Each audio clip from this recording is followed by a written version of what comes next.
And we're live. Who are you supposed to be? Skip, is my headband talking to you? Is my headband talking to either of you guys? Is my headband talking to you? I can't even. Take it up. Just take it up. Okay, because if not, you need 7 drug tests this year. I gotta say, Brooke Lopez was on one last night, or even today he was on one. I don't know when that interview was, but he was on one. I've never seen him like that. Can we put back on the headband? Yeah. Okay. Good afternoon, good morning, good evening, ladies and gentlemen, wherever you are, whatever time it is for you right now. Just know that you are locked in To The Point with Skip and the King. You guys can find us on Apple, Spotify, Amazon. While you're working out, driving, whatever, listen to us on audio. You guys can find us on Twitter, Instagram, and YouTube, which is hopefully where you're watching us. And if not, you're bootlegging and you owe us some money. So pay up. Okay? We would like to appreciate you guys for all your support, all your love for us over the last 4 years, and appreciating some of our great guests, especially Malman right there. And it's great to see you in person, Papa. Papa Minnow, aka what I call him, the Aquaman. King of the sea. Okay. How you doing today, my friend? I'm good, brother. How are you, man? I'm good. I'm glad that you're part of our To The Point family. But speaking of family, can we get into this? Papa, I want to ask you first. What is the dysfunction in that family for your Toronto Raptors? Haven't you heard? They all hate each other. That's going around Twitter right now. Somebody might get punched in the face, yo. That might happen too. So. Hopefully not, but that might come out in the light. But no, I just think there's a lot of dysfunction with this team going on right now. And CJ McCollum made some comments earlier this week about it a little bit. He was saying that the team is way too talented and there's a lot of guys who kind of play the same position. So I think that's also played into a little bit of the dysfunction with this team. Personally, I believe that a lot of it does stem from the coaching staff in terms of just, everyone, they started this idea of positionless basketball last year. We knew that was going to be an adjustment for a lot of guys, especially in particular Fred VanVleet, who struggled with it last year because he was filling in that role for Kyle Lowry. And with Kyle Lowry, when it comes to him, if he's not scoring, at least he's doing other things on the floor that are going to be contributive to this team, taking a charge, getting a key offensive rebound, making a key steal, hitting a big shot, something along those lines. So even if he doesn't score in buckets, he will do other things that are going to help this team. I think Fred struggled with that last year. This year he kind of tried to amend that, be a little bit more active in terms of that. But I think that with what we got with Scotty Barnes being more of a playmaker and Pascal also being more of a playmaker, him getting way more better in terms of passing the ball and delivering to guys where they want to be. I think that Fred's kind of struggled with not having the ball. And I can't remember what game it was, but it was a game earlier, I think last week or maybe the week before that. But he was talking to the reporter at halftime, and she actually got a quote of him just saying that, this year he struggled, and some of his struggles have been the fact that he thought he was going to have the ball in his hands a lot more than he was, and he just hasn't been getting the ball in his hands as much as he wanted to be. So I think that's been part of the dysfunction. And I think that other guys on the team as well, too, just don't know necessarily what their role is supposed to be in this positionless basketball team. And they're still trying to figure that out as well, too. So there's a lot going on in terms of that behind the scenes. And then, of course, once you start hearing your name in trade talks as well, too, the two biggest that have been happening have been Fred VanVleet and Gary Trent Jr.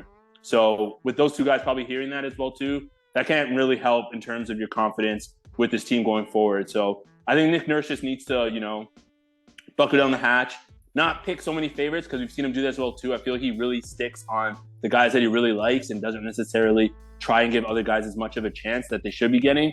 But I think that's also contributed to it. And yeah, I think that he just has to buckle down the hatch and, try and appease some of these guys and giving them more opportunity for what they can show for this team. Skip. Yep. Papa, thank you very much. You are the Black Santa Claus. Is it the beard? Are you saying that because of the beard? No, you just unwrapped a lot of things for us to discuss. Now, but okay. Santa wraps presents. He doesn't unwrap. Yeah, but he brought it to us, man. I like where we go with that. I just had to get He brought it to us. So Skip, okay. Papa, you said a lot of things there. A lot of things that we are going to get into during this discussion. Now, Skip, what is your initial thought on based on what CJ McCollum said regarding the Raptors locker room, how they're reacting, and make this one quick, please, because there's a lot that Papa just said that we got to get into. I mean, I guess my reaction is just that where there's smoke, there's fire. There's been way too much buzz about this all season. People have been gossiping, and I thought a lot of it early in the season. I thought a lot of it was just media, or not even media, just like people like us being out here kind of gossiping about stuff we didn't really know about. Technically, media. Well, yeah, but at this point, we're 3-4 months into the season, and these comments are lingering. You're hearing it from more and more different channels, hearing more and more rumblings about it. And we already know, right? If you go back to the 2019 Raptors team, they had a lot of problems, but they kept them in-house. They solved them. This team is not keeping them in-house. They're not solving them, whatever they are. Now, we all pretend like we know that it's Fred VanVleet. There's been so much noise around Fred VanVleet. It's hard not to point the finger at him. So many reasons to look at him. He's the one who's come out and vocally said he's not happy with his role. Went on the JJ Redick podcast and said, I have struggled because I'm asked to be more off ball, yada, yada, yada. I mean, so the logical thing here is to assume, let's all point the finger at Fred. He's the odd man out. But I think it kind of, if you just kind of zoom out to a broader perspective, right? It's like any workplace, any workplace that has some kind of conflict, some kind of toxic environment. Ryan, you and I have both worked in a workplace together where there was some beef going around, and you and I have had beef. Yeah, I mean between us, but like also just people who maybe take exception to something that one person is doing, or maybe 2 or 3 people take exception to something that one person is doing. And there can be this hierarchy thing, right? Where there's like, if someone's more in charge, maybe the people underneath them are kind of grumbling. That gets to the coaching staff, but I think that also kind of might describe what's going on with this sort of Fred VanVleet situation, where he's asked to be the point guard, whatever that means, the leader of the team. Like maybe there's some other people. Now, I just want to clarify that I don't know anything, any inside information on any of this stuff. This is definitely all speculation, but regardless, there could be just some jostling. And what kind of happens there is like, if you're in a management position, you kind of look at that situation, you say, okay, we need to remove one person from the situation, but who is the toxic person, right? Who is the person that needs to go? Is it like as simple as in a job, for example? Are you going to fire one person, the whole situation is going to be resolved? Or do you have to, bring in HR or whatever? Anyway, this is just sort of getting off topic a little bit, but I think it's just chemistry is a very delicate thing, and it's hard to really understand without really knowing the nuances of the relationships, what the actual problems are. We can say, move Fred VanVleet, everything will sort itself out. But what if Fred VanVleet's the one that's tying everything together? As crazy as that sounds, right? He's the kind of the guy in the leadership role. So there's just kind of two sides of the same coin, and it's hard to know from our perspective what exactly the answer is. Okay. Can I weigh in here, guys? Can I say Go something? Go off, as they say. So, Anale, listen, I have spoken to a couple inside sources within the Raptors organization, which I cannot mention, and I cannot say what they have told me. But what I've seen from Papa, what you said, based on what you said, like the whole even Skip, what you said about the chemistry, right? Like how they're performing, like who is what. And Skip, you and I have spoken about this to nauseum about role playing, right? Like what is your defining role as a player when you're coming on? Like I know at my personal job, I know my role. My boss knows my role, and I do that role. That's it. That's what I got to do. I know when I step in there, that's what I got to do. Some of these players don't know what they have to do directly. Sometimes it's up in the air. And it's like, Papa, you were saying with this positionless 6'9", it's all up in the air. Like, nobody knows, like, okay, what am I doing tonight? There's basically, it comes down to a role definement. And the role definement comes down to, like you mentioned, Papa, about coaching. Now, the coaches, they actually have to tell the players what they're going to do. If the players know what they're going to do, they can execute and maybe excel and maybe work harder on what they're going to do. But, and trust me on this one, guys, based on what the Raptors have right now, and since they're knocking on the door for the play-in tournament, right? We've heard, especially with the grumbles, it's more like they're slowly backing out through that door. Hold on, Skip. But they're still knocking on the door, man. They're trying. Yeah. Like we saw on MLK Day, and yes, power to the people. Okay. But we've seen them try, we've seen them fail, but we've also seen discrepancies through the players themselves. Okay? Now, wait, hold on. Before I get into that, speaking of discrepancies, guys, how do I look? Am I looking good? You're looking good. It's stylish. Okay. All right, thank you. Yeah, tie matches the shirt. I think you need a bandana back, though. Well, if you guys want to look as fresh as me, go to wedolaundry.ca. Using the promo code to the point, they come to your door, they pick up your clothes, they wash, they dry, they fold, they bring it back, and it comes out with no discrepancies. But speaking of discrepancies, and yes, use that code to the point, you get 5% off. Go for it. But discrepancies. Can I just say about that bandana?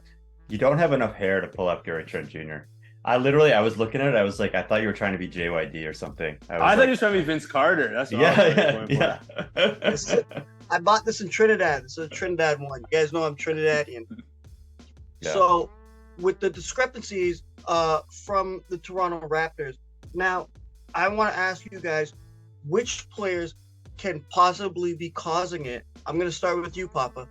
Which players could possibly be causing it and might need to get out from being, we talk about it on your show, toxic or maybe cancerous to them?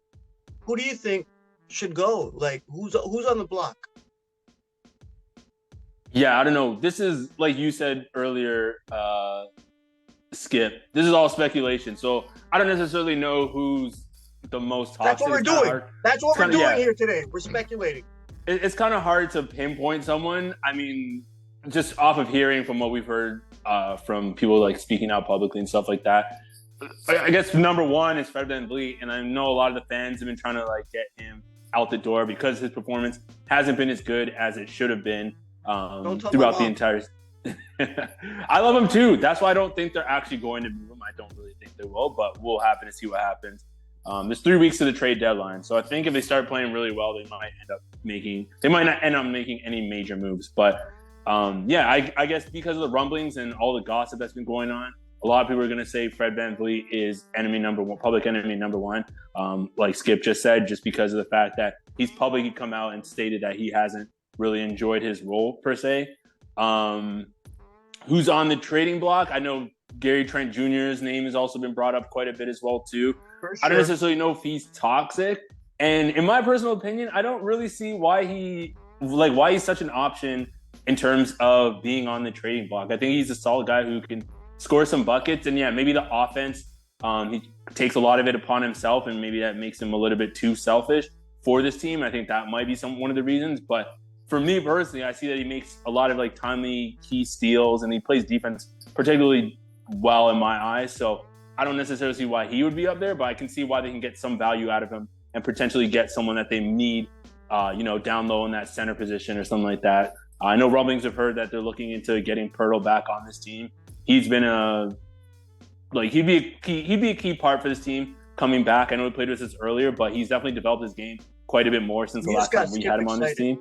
So, so yeah, I wouldn't mind seeing us trade for him or something like that. But yeah, I guess those two names, for VanVleet being number one.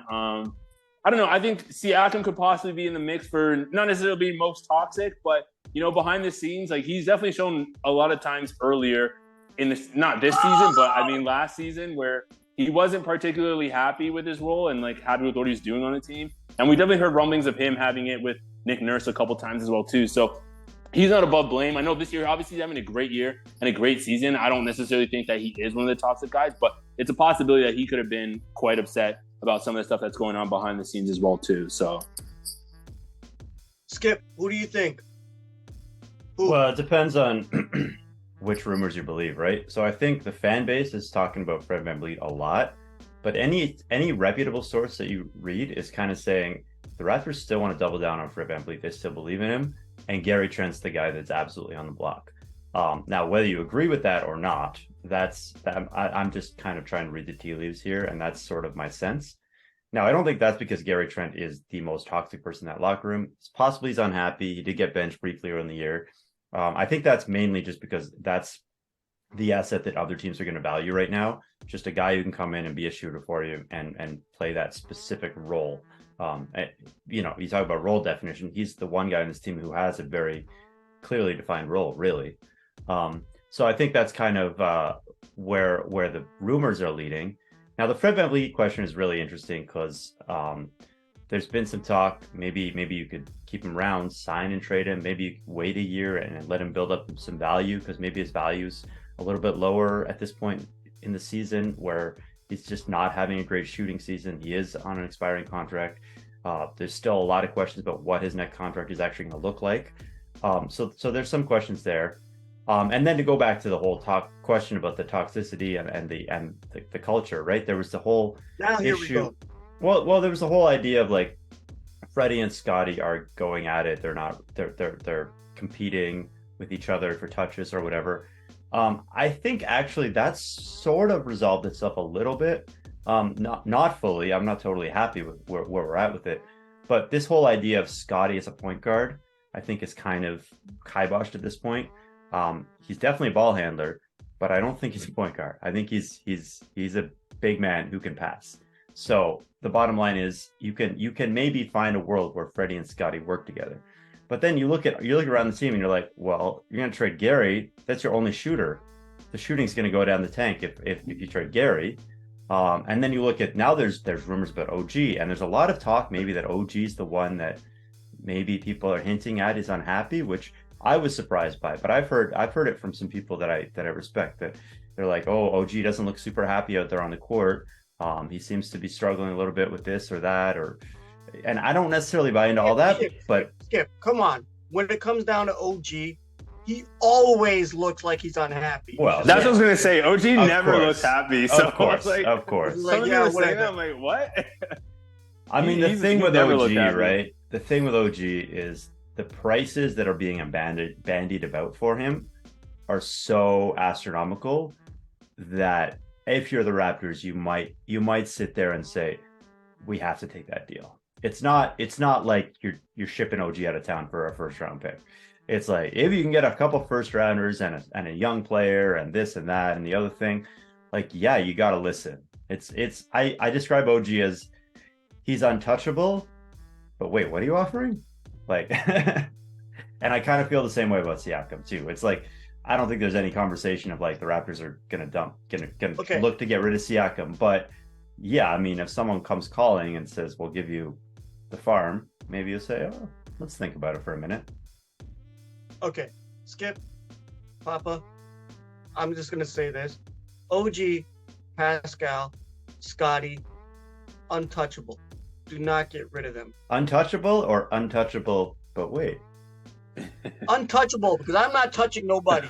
Okay? All right. I don't do that. Okay, Skip, stop it.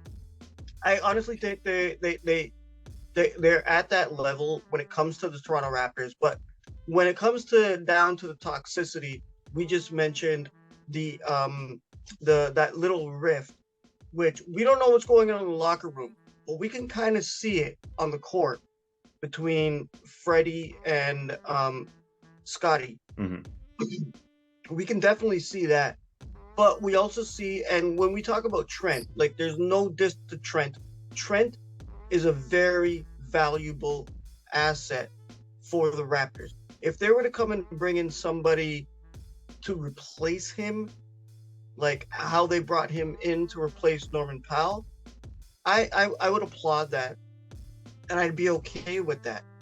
Or if they were to solidify the role definition on who's going to shoot and develop a shooter. Rico Hines, develop a shooter. For God's sakes, please. Okay? And maybe bring in a big man, which we all know is clearly where the Raptors are lacking, right? We're all aware of that, despite Koloko, Birch, Young. We're all aware of that. That's not their style of play. You mean the three that never play? I know, right? Right? Like, and then again, it also comes down to coaching. Like, we might see a coaching change. It can't be possible because the Raptors did have, and I said this at the beginning of the season, god damn it, the Raptors could have been 4th in the conference. They were 5th last year. They could have been 4th this year, but for some reason now they're knocking on the door for the play-in tournament. So when it comes down to the locker room, I think it has a lot to do with the discrepancy between coaching and players after each other jockeying for position. Because like you said, Papa, with the positionless 6'9", some of these guys are like, wait, that's my job. No, that's my job. No, that's my job. No, that's my job. But you're all doing the same goddamn job. Right? Yeah. So to me, there needs to be some sort of structure. And I said this, Skip. We said it last week. I said it on the Reach Report. I said it on the Warwick Report. I said it the week before. I said it the week before that. I've been saying this. It comes down to the coaching. You have to have the structure to get these guys going. Yeah. Okay. I don't disagree with any of that. One thing I would say is there is just kind of this specific thing with the starting lineup where you see the dynamic between Fred and Pascal is so different from the dynamic between those two players and anyone else on the court. They've clearly grown up together, right? They were in the G League together. They were on the bench mob together. They know each other so much better than those other three starters. That there is some kind of maybe a dynamic there that could be I'm not even saying whether they like each other more or dislike each other more, just that they're used to playing with each other. And we see this happen. I've mentioned it a few times. We see this happen where it's just a two-man game between those two guys and the other three guys in the court are not doing anything. So I think that's kind of what they have to address. And that's why I think so many people are saying, well, you got to trade Fred and you got to force Pascal to kind of build that chemistry with Scotty or with somebody else on the team. So that might be an angle to look at. I don't know if that necessarily is something that's going to be addressed through trade, but that's sort of when you're looking at the starters as a unit, you wonder if there are kind of these cliques or these preferences for players together playing with one another. You never know behind the scenes because some of these like even when you guys watch us, you guys don't know what goes on behind the scenes.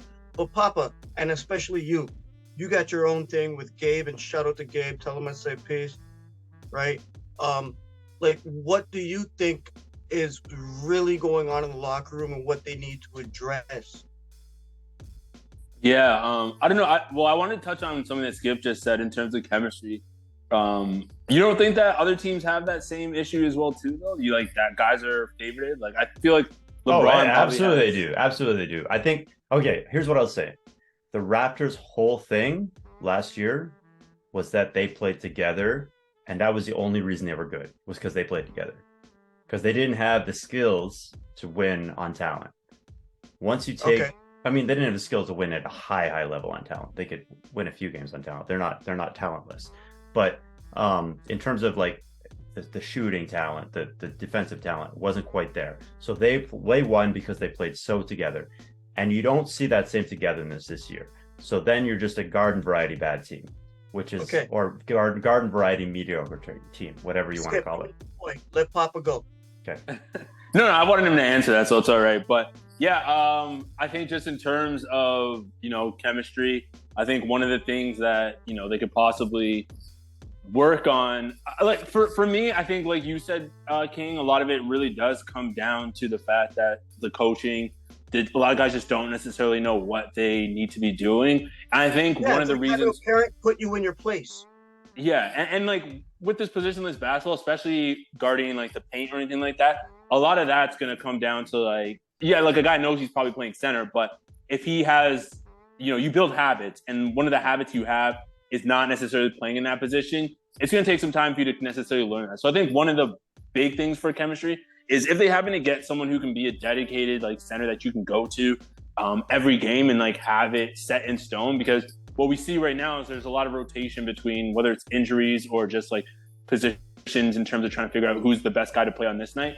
When you have that fluctuating constantly, like that's not going to bring any type of consistency or structure with this type of team. That's the word. I think that if they happen to get, like a center or something like that, that can help alleviate some of that pressure and alleviate some of that issue in terms of what they can do consistently on a night-to-night basis. So I think that would be a huge one for their chemistry. When it comes to Fred, I don't necessarily see him as an issue in terms of the chemistry. I just think that it just needs to be a bit more of an adjustment period for him. I know it's obviously been a couple of games that they've played throughout this year, like we're more than halfway through. But for him, he's just like, I think he's just a key part of this team. That it'd be hard to just like move him and not necessarily get something of value back for him at this point in the season. So I think if they happen to find more structure in terms of getting like a dedicated center or something like that, I think that would just be a huge plus for this team going forward. The one thing that concerns me of Fred is like when Fred has a huge game offensively, it doesn't necessarily translate to wins. Yeah, that's true too. Because that's kind of like when he's looking for his own offense. Look at that game against Milwaukee. He had 39, but yeah, and the two other 39-point games. He had back-to-back 39-point games in December too, and I think they lost one. I don't think they lost both. They went 1-1. Yeah. So that's 1 and 2. They're 1 and 2 in 39-point games for Fred, which is not totally ideal. Skip, before you continuously ramble, do you have any last things to say? And make it quick, please, because we all gotta go. You know what? I'm gonna leave it there. I'm gonna say I said most of what I wanted to say. Nothing's jumping out at me right now. Nothing left on your chest? All right. I don't know. Go to Papa. Except for that to the point logo on your chest. That's what I'm looking at. That's what I'm talking about. Papa, the floor is yours, my man. Before we close out, time to running short. You give it to all the people out there, man. Just the Raptors Nation, don't be too hard on this team. Like for this year, like it happens. Things like this happen. You never know. They could possibly get in and sneak and do some damage in the playoffs. Who knows what's going to happen in the second half of the season? But I don't think that Fred's the sole issue with what's going on with this team, and I don't necessarily think that trading him is going to solve all their problems as well too. So I'll keep it at that. Brian Bandana, you guys start rocking the bandana more, and yeah, that's all I'll say for the rest of this episode. Come on, everyone needs a whipping boy. Okay, yeah, Skip, don't do that with two people like us on the show. Don't say that. Oh my God, Jesus Christ. Yeah. Okay. all I'm going to say is like realistically, just to crystallize everything I've said, I think it comes down from the structure. It's like it basically has to do with the structure on how they're performing.